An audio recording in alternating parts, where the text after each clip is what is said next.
The Chinese philosopher Lao Tzu once said knowledge is power, but in the case of the Vatican, power may be found in the secrets it withholds. As today we wonder on one of life's biggest questions: what happened in the past, and is there really relic from the Temple of Peace hidden deep within the Vatican?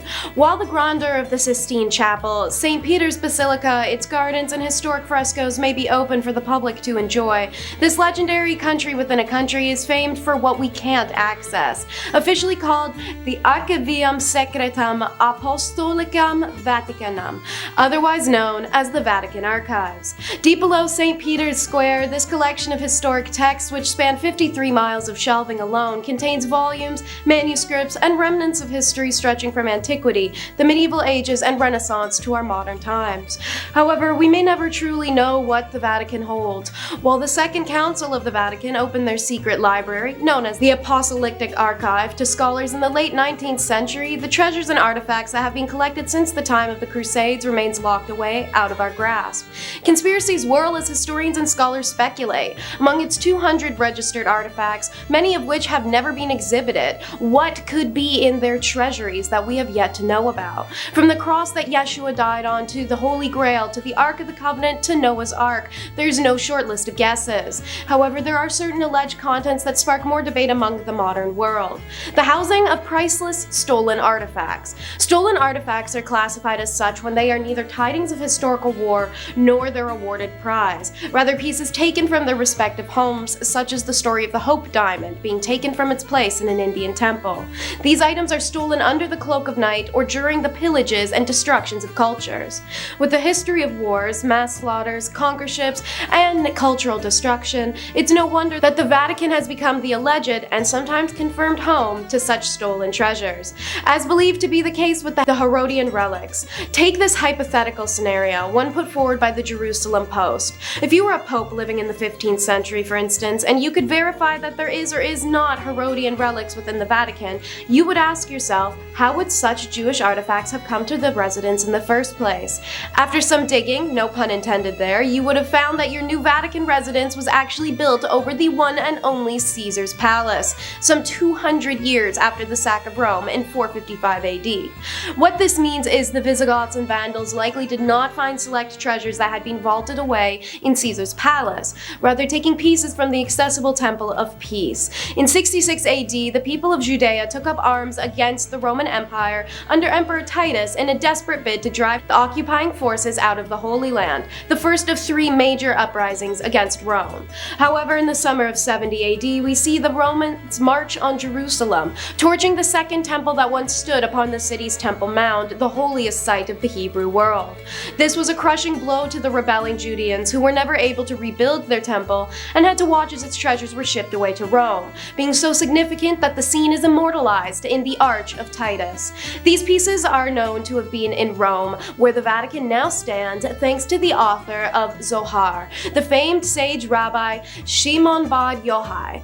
The rabbi and company had visited the Vespasian palace to attend his ailing daughter, and when producing a miraculous cure, the men were afforded the chance to see the remarkable holy items. In fact, historian Josephus Flavius records the event in which Vespasian took for himself these items as his special treasures for safekeeping, including an ancient Torah scroll.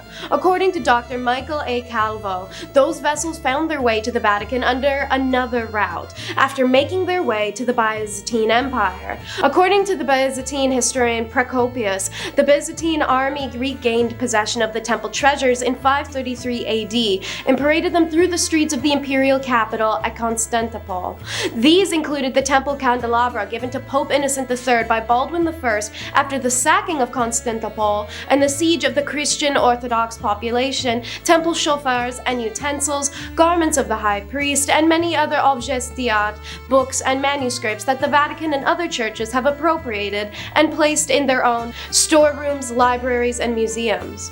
Before popes took up residence at the Vatican in the late 1300s, Rabbi Benjamin of Tudela spent significant time in Rome after the election of Pope Alexander III in 1159. Here he intended to record the lifestyle of Sephardi Jews in Europe, wherein he documented that in the 1160s, Jews still held the honorable positioning within the city, and that in Rome there is a cave where Titus, the son of Vespasian, stored the temple vessels that he brought from Jerusalem. But where is the factual, tangible proof that the Vatican had not only inherited these sacred items and so many alleged others, but retains them until this day? We'll first examine the case of student DM. In the 1970s, student DM attended the Urbaniana, a university belonging to the Vatican. DM in his final semester was the sole Jewish student among 17,000 peers, and while he was welcomed with open arms, he was respectfully approached to convert on numerous occasions. On one such occasion, a friend of DM, who would one day become the Vatican archivist, Cardinal Antonio Samore, offered to show DM what used to be, to quote, his Jewish heritage, the temple's vessels. DM agreed to the opportunity and was taken under the cover of night many months later to be one of the only living men on earth to see inside. When asked if there was anything in the cave that had belonged to the aforementioned Temple of Peace, he simply replied, "Everything is there." This story is reminiscent of quite a few others. One of the greatest rabbis of the 20th century, Yitzhak Chai Bolsovaka, whom in 1930 received an invitation to Italy's King Vittorio's Emmanuel III's son's wedding. While he deemed himself too ill to attend, the king ensured the rabbi was retrieved and provided royal treatment. As the ceremonies came to an end, the king asked the rabbi if there was anything he could do for him as a gesture in his ending life. The rabbi wished to see the holy vessels of the Jewish temple in the cellars of the Vatican. This wish was granted not by the king, but by a pope, on the condition the rabbi entered alone. Having left his students at the gate, the rabbi descended the 4 stories before St. Peter's Museum, the maze of ancient galleries, all the way to the deepest recesses. Nobody knows what the rabbi saw that day, and he simply writes in his book Responsa that he saw enough and was not capable of seeing any more. He then turned around and practically ran from the building. From that day forth, the rabbi took it upon himself to abstain from speaking until he died on February 21st of 1930, 40 days later. Should these stories be true, it would confirm the existence of the temple's treasures hidden away within the Vatican, but also raise the question as to what should be done with them. It's often stated that restoring artifacts of cultural or religious heritage back to their countries of origin is a complex process, one that must take into account the interests of the country that currently possesses the artifacts, among other things. Should a country that was unaware of possession of a relic, or having stole it to begin with, have fair say in a relic's interests? Or should their nefarious or lack of involvement in its holding waive a dismissal of clause? Or should we look at replacement theology, that after 2,000 years the ownership of priceless treasures is debated and disputed behind closed doors? And of course we can wonder, can, or more importantly should, Jerusalem make use of today's international laws of repatriation? This can be considered as well, but then uncomfortable issues are bound to arise. But so is the case with many of life's biggest questions.